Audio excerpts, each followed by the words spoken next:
Hello and welcome back to the channel, everybody. I am back after a rather long hiatus, and this time we are going to try a campaign in Grand Tactician's Civil War. Now, I didn't start a campaign earlier because it was only in beta on Steam, and now that the game is fully released, it is, I believe, version 1.102 now, with all the patches that are coming out, and the game is somewhat more stable and it is completely playable, and I have probably about 600 hours playing it from beta to now, and this is probably the best Civil War game ever.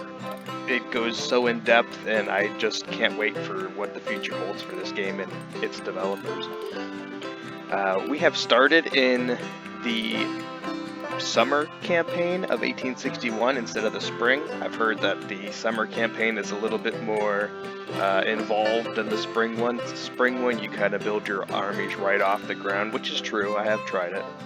And the summer ones, the armies are somewhat built already, but I have already edited some and gone around and changed some commanders and whatnot, and through this whole experience here, I like to roleplay. Now, with that being said, we're going to click on the Army of the Potomac here. The Army of the Potomac is commanded by P.G.T. Beauregard. He's probably the overall commander for us at the moment. He's got pretty good stats as his commander ratings. He was a West Point graduate and fought in the Mexican War and all that good stuff. And at the beginning of the campaign, Longstreet here, he commands a brigade. Well, I have already promoted him to a division command, and his old brigade is now A.P. Hill's brigade. So we will see A.P. Hill commanding Longstreet's brigade right off the bat. In Longstreet's division, I should say, is of course A.P. Hill. We have Johnson, and we also have Bonham. Now we have 2 Virginia brigades, and we have 1 South Carolina brigade. In the 2nd division, Walker's division, we have Rhodes's Alabamians. We also have Van Orn. Now, I took Van Dorn and moved him to the Eastern Theater here, maybe to change up some history a little bit, because, like I said, I like to roleplay, and just because they were a bad commander or they died super early off the bat in the Civil War, it doesn't mean it has to be like that in this playthrough. We are going to take the commanders at face value, like we are starting the Civil War all over again. So Van Dorn, he gets his second chance in this playthrough, let's play, whatever you would like to call it. And he has his brigade from Mississippi, and we also have Jubal Early's brigade from Virginia. So 3 brigades in this division, all from different states, 1 from Alabama, 1 from Mississippi, and the other one from Virginia. And then we have a smaller division commanded by Loring, and these are going to be my sharpshooter division, my sharpshooting brigades. We have the New Orleans Legion commanded by Nathaniel Evans out of Louisiana, and then we also have the Arkansas Sharpshooters commanded by Claiborne. Well, again, Claiborne, a very famous general in the Confederate Army during the actual Civil War. We have moved him to the Eastern Theater, excuse me. We have moved him to the Eastern Theater, maybe to change up history a little bit. We'll see if his stats improve. I always like to see what generals tend to step up into battle, and, maybe Beauregard doesn't get replaced by Robert E. Lee. Maybe he stays in command. It all just depends on the playthrough. It depends what the enemy does. And for the enemy, I should be talking about, the enemy is set to max morale, and it's set on hard, not very hard. Now, you can go all the way up to very hard, but basically what the hard setting does is it messes with the aggressiveness of the enemy. And with the very hard setting, he just attacks non-stop. The AI just attacks you non-stop, not really caring about his troops a whole lot.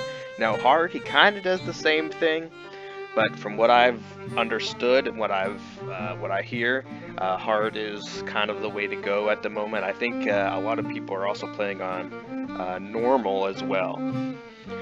So we also have the artillery division commanded by Koch here. And we have the Washington artillery, of course, the famous Louisiana batteries out of New Orleans. And then we also have the Purcell artillery, commanded by the 25-year-old McIntosh.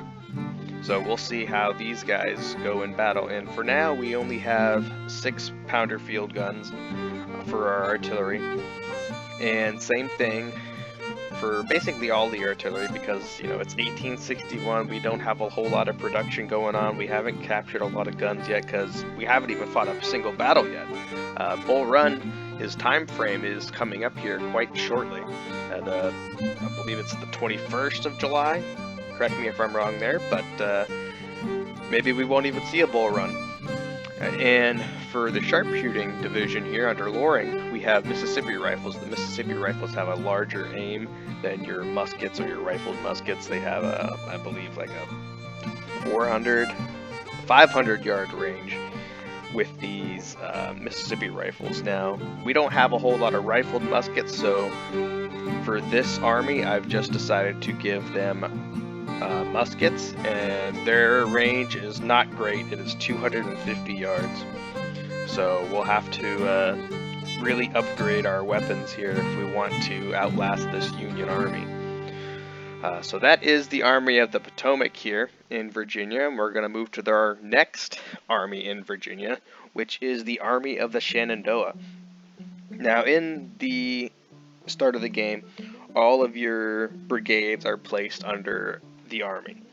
So they were either placed under Beauregard, or they're all either placed under Johnson here. And what I have done already is I have already made divisions for them. So I've kind of beaten it to the punch here, just so I can show you guys how we're starting off. Our first division here is held by no other than Thomas Jackson, Stonewall Jackson. Doesn't quite have that name in this playthrough quite yet, because Bull Run hasn't taken place yet. But in the spirit of it, we have already named his old brigade the Stonewall Brigade. Now, hopefully, they will achieve to that recognition here in this playthrough. So we have him. We have their commander as Garnett here, Richard Garnett. And then we have Bartow's Georgians, also under Thomas Jackson's division. So these divisions aren't that big at the moment, so we have to really watch the Army of the Shenandoah, see if they get into any action and all that good stuff. The next division we have here is Bernard B's division, and he has a brigade from Mississippi under William Baldwin. And he also has another brigade from Tennessee under Edmund Kirby Smith. Now, Edmund Kirby Smith his stats at the moment are not too bad. I'm going to try to, maybe level them up a little bit more, hopefully, maybe, depending on everything here. I know it says this commander is not able to improve his skills through service, as his experience is already higher than the nation's military experience. But I'm sure once we start to get into combat, our nation experience will go up a little bit higher. Now, we also have Pelham's artillery here, the Wise artillery, and then we also have the Rockbridge artillery under Brigadier General Pelton, and then we also have Jeb Stuart's cavalry. Speaking of the nation's military experience, we'll click for the big picture view and the strategy. The Union's commanding general is Winfred Scott, and our commanding general is P.G.T. Beauregard for the moment. And as you can see, the Union has vastly outnumbered us in men, and we can't even recruit anybody at the moment for men. I attempted to try to strengthen up the army of the Shenandoah, but we don't even have any men to do that with. And as you can see, we're tied at national morale, national support. Ours is a little bit higher than theirs. Morale of armies, somehow theirs is higher. That must be that morale bonus that I put on in the start of the game. Loyal states will always be higher for them than us. Men fielded. I've gotten the Confederacy up to quite a few men above the Federals here. So we'll see if we can do that again.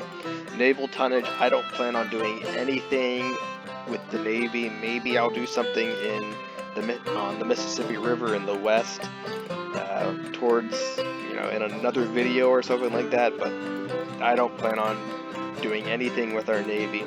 Our military experience, the military experience of the whole military of each side. Each battle, no matter if won or lost, adds to military experience.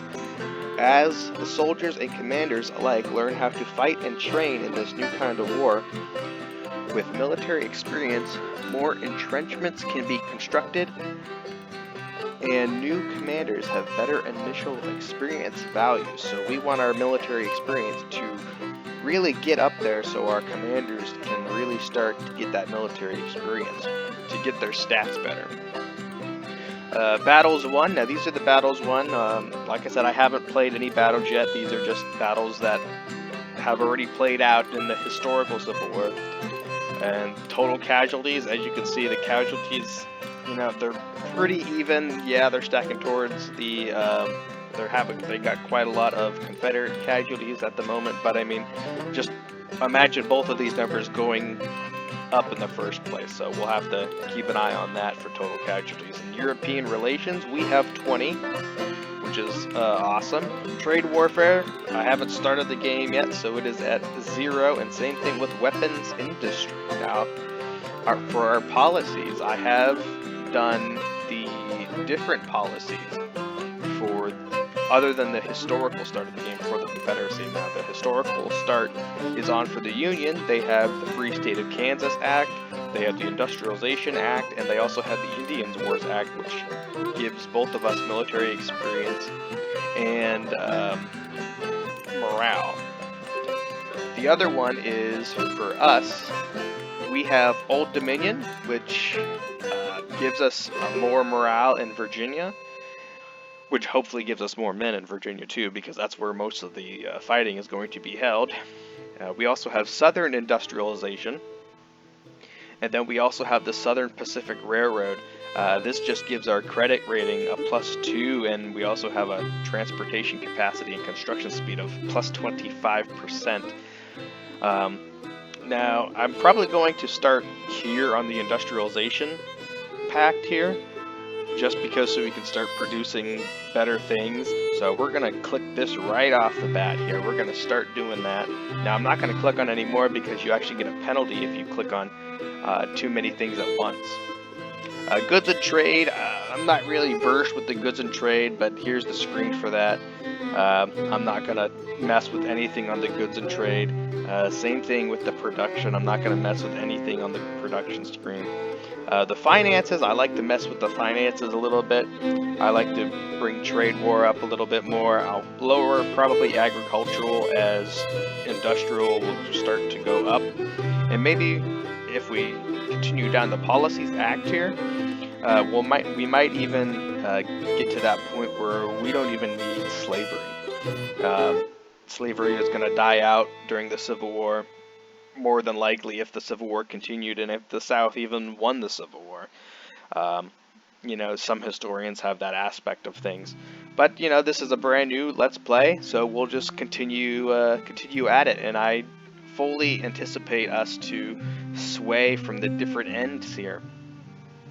So, let's get back to our military here and continue going into our different regions of the military. We have the Army of the West. Now, I have combined the Missouri Guard, Price's Missouri Guard, and the Western armies here together.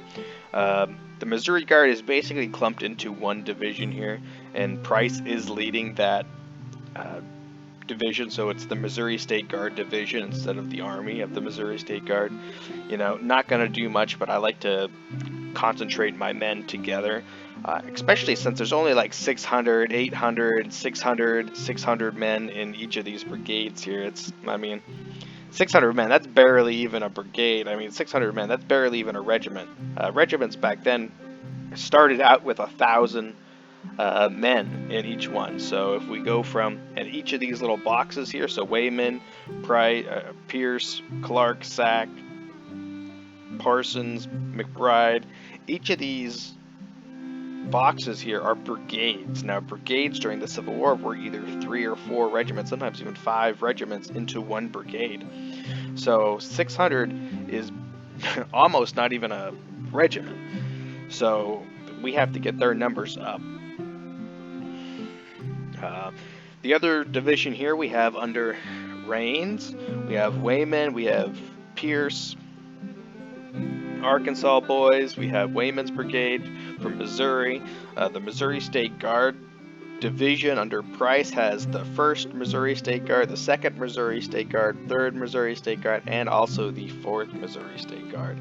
Now the cavalry and the artillery, I have not moved them into divisions quite yet, just because I want to see if we get some action and if we can, you know, maybe even transfer commanders from the Eastern Division out to the West and improve our odds that way.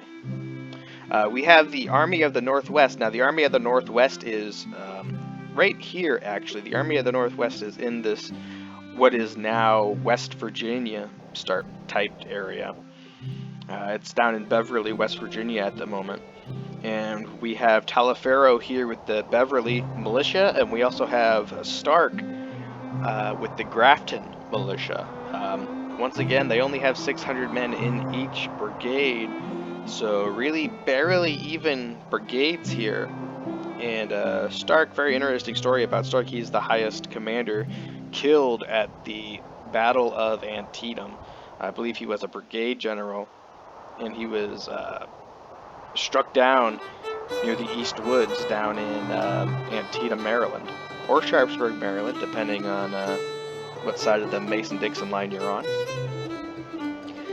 Our next army is going to be Hampton's division. Now, Hampton's division, I'm not quite sure what I'm going to do yet. Usually, I make Hampton's division into the Department of North Carolina, and they're just kind of a reserve for me, so I don't.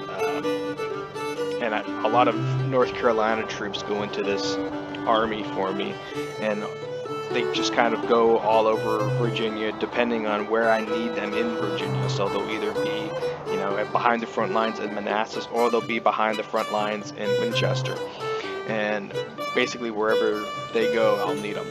But I don't know quite yet. I don't know if I'll do that for them, but we'll find out.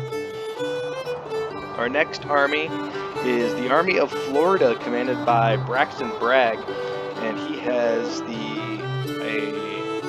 brigade from Florida, a brigade from Georgia, and also another brigade from Florida, and then the Georgia Battalion down here. Hopefully we'll try to get them up a little bit more, as they can hopefully take Fort Pickens down here in Florida. Yeah, we'll see if we can get them to take Fort Pickens here. Maybe move them up a little bit, train them up a little bit, maybe give them a little bit more men. We'll find out. The next army we have, the next and final army we have, is Polk's command, which actually Polk is no longer in charge. I've actually changed the commander to Albert Sidney Johnson, just like they did in real life, and we're going to name this the Army of the Tennessee. Army of the Tennessee right off the bat here, and it is commanded by Albert Sidney Johnson, the probably it not one of the most controversial deaths, but the highest death in the Confederate Army. Killed at the Battle of Shiloh, and it was. Would the Civil War be any different if Albert Sidney Johnston was not struck down? I could not tell you. I believe he was struck in the leg or of his boot, something like that, and his boot filled with blood, and his aides and everything didn't even notice that anything was wrong with him until he fell to the ground dead because of the loss of the blood, and his boot was just nothing but blood when they took his boot off of him. But we have the Tennessee State Militia here, and we also have the Tennessee Militia Artillery here. So we have to build up this Army of the Tennessee just in case somebody like Grant comes down and wants to fight for Tennessee. Usually, while playing Grant Tactician the Civil War, usually there's a heavy concentration in the East, in Virginia, in Maryland. Very rarely is there anything in Tennessee unless I decide myself to push up into Kentucky and take the Kentucky regions here. So if we take Lexington, or if we take Louisville, or if we take Covington, Kentucky, we'll start to see a response from the AI from the either Ohio or Indiana, and they'll probably even make an army of the Indiana if we decide to push up into Kentucky. But we need the supplies, we need men before we even think about doing that. And same thing with the West. The AI very rarely starts to come down on you on the West unless you move your Western army out into Missouri. And then they'll start to really come down on you. But most of the action is probably going to end up over here in the Eastern Theater.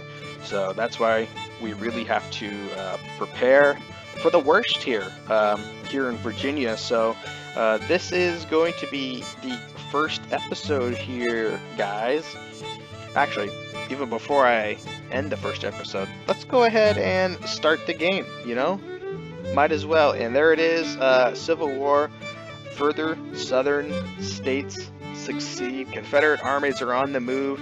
Europeans reluctant to take sides, and new campaign objectives. The demon of war has awoke. Alright, here we go. And here we see the Department of Pennsylvania already shifting. Where are they going to go here? They are moving towards Washington, so let's move the Army of the Shenandoah up here to protect the Harper's Ferry Armory.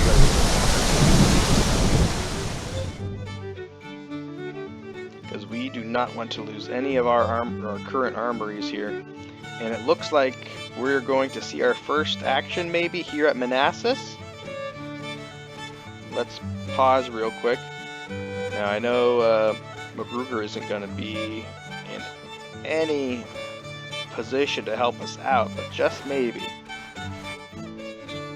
Let's see what else is going on. Oh, alright. We're going to have to move our militia here, probably down to Staunton, just to get the heck out of there before the Army of Occupation comes down and kicks us out. Don't know what the West Virginia militia is doing up here, but it certainly looks like the Department of Pennsylvania and the Army of Northeastern Virginia is starting to move out, and we might see our first combat here quite shortly. Now we still have the game on pause, just kind of looking around, and look at that. The Union has already made an Army of Indiana. They only have, at the moment, 237 men in it, but they have a coming of 11,000 men, so we really have to get that Army of Tennessee going here. And the Army of the West, they have 5,000, or 14,000 joining. Wow. And here's our Western Army just kind of hanging out here. Let's see if we can recruit anybody from anywhere for the moment. Hold on, let's see. Looks like we can recruit a numerous number of brigades. So let us go ahead and see if we can put anything in here. And we have a port here that's on fire. Rocket's Landing's on fire because it's blockaded, and so is the Norfolk port here, 63% blockaded. We're gonna have to 63% blockaded as well. We're gonna have to maybe even start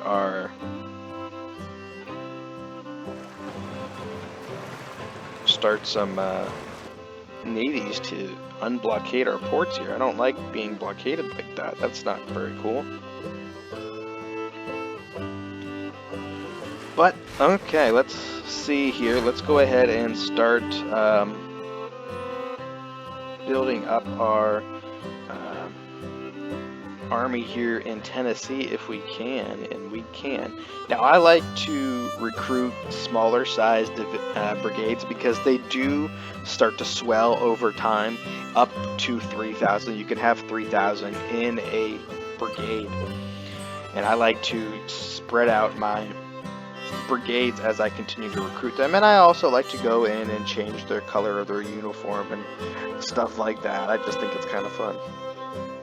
And once again, I also like to roleplay, and I will switch out Ewell for a Tennessee commander, and I like to start with the colonels or the brigade generals and go down, but I know that these two brigade generals are probably going to end up being division commanders down the line, so we're not going to do that. And we'll put Johnson in command of this brigade here. And can we add anybody else? Take that filter. Let's see. We'll recruit a Alabama regiment as well. Color should we give them? We'll give them not late war, not cadet, not Richmond color. We'll give them light gray. That'd be nice. Not Cheatham. Most of the recruiting is probably going to be done off of the recording, just because it's going to be so much time in the recording. Some recruiting will be done, but not all, you guys won't see all of it, just because it's going to take so long to record these kind of things. And we'll take the Tennessee artillery out of this division. So there is our first full division. Right now we're only going to put 3 brigades into a division. So without further ado, let's switch to a different army here. I wouldn't mind strengthening these 2 divisions, but do we have any Virginia recruits? No, we do not. We do not have any Virginia recruits. Oof, that ain't good for us there, gents. That is not good. Okay, we'll put a Texas brigade in here. Why not? That might be kind of fun to see Texas with make it steel gray. To see Texas with Stonewall Jackson. And let's see who we want to put in charge of this Texas brigade. We'll put Thomas Green in charge of this Texas brigade. And we'll also name it the Texas Brigade as well after we select it again. Some of the selecting and everything like that is kind of buggy still. Like I said, like that. You have to make sure you click on the brigade itself, and then you can rename it. Otherwise, you'll accidentally rename your entire army, and you don't want to do that. So we got the Stonewall Brigade, we got the Texas Brigade under Green, we got Bartow's Brigade. We might just name him the Georgia Brigade, but we'll see what happens here. And we'll also give the Texas Brigade a different weapon here, just so they can, so all 3 of these units can reach out to, because I gave them rifled muskets. Not so much for B's brigade though. But okay, let's continue here.